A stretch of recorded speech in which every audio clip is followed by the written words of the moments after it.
July August বিপ্লবে আহত ও পঙ্গুত্ব বরণকারীদের নিয়ে স্মৃতিচারণ অনুষ্ঠানের আয়োজন করেছে বাংলাদেশ জামায়াত ইসলামী ঢাকা মহানগর দক্ষিণ। শনিবার সকাল 10টায় রাজধানীর পল্টন এলাকার একটি হোটেলে আহতদের নিয়ে এই অনুষ্ঠানের আয়োজন করা হয়। অনুষ্ঠানে প্রধান অতিথি হিসেবে উপস্থিত ছিলেন জামায়াতের আমির ডাক্তার শফিকুর রহমান, কেন্দ্রীয় নির্বাহী পরিষদ সদস্য ও ঢাকা মহানগরী দক্ষিণের আমির মোহাম্মদ নুরুল ইসলাম বুলবুল। এ সময় জুলাইয়ের বিপ্লবে অংশ নেওয়া আহত 300 জন অংশ নেন। আহতদের কেউ স্ট্রেচারে, কেউ লাঠি ভর দিয়ে, কেউ খুঁড়িয়ে, আবার কেউ বা চোখে কালো চশমা দিয়ে উপস্থিত হন।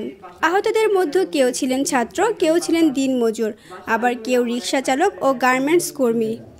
আহতরা তাদের সাথে ঘটে যাওয়া ঘটনা এবং অভ্যন্তরের নানা ঘটনা তুলে ধরেন। আহতরা তাদের উন্নত চিকিৎসা সহায়তার দাবি করেন, পাশাপাশি আওয়ামী লীগের সন্ত্রাসীদের বিচার দাবি করেন এবং শেখ হাসিনাকে দেশে এনে ফাঁসি দেওয়ার আহ্বান জানান। জামায়াতের আমির ডক্টর শফিকুর রহমান আহতদের আর্থিক সহায়তা করার আশ্বাস দেন এবং প্রতিজন আহতদের 20,000 টাকা করে আর্থিক সহায়তা প্রদান করেন। দলের কতজন শহীদ হয়েছে বলেছেন, আমরা কিচ্ছু বলবো না। আমরা শুধু বলবো যে মেহেরবানি করে কেউ দলের ভিত্তিতে আমাদের শহীদদেরকে ভাগ করবেন না।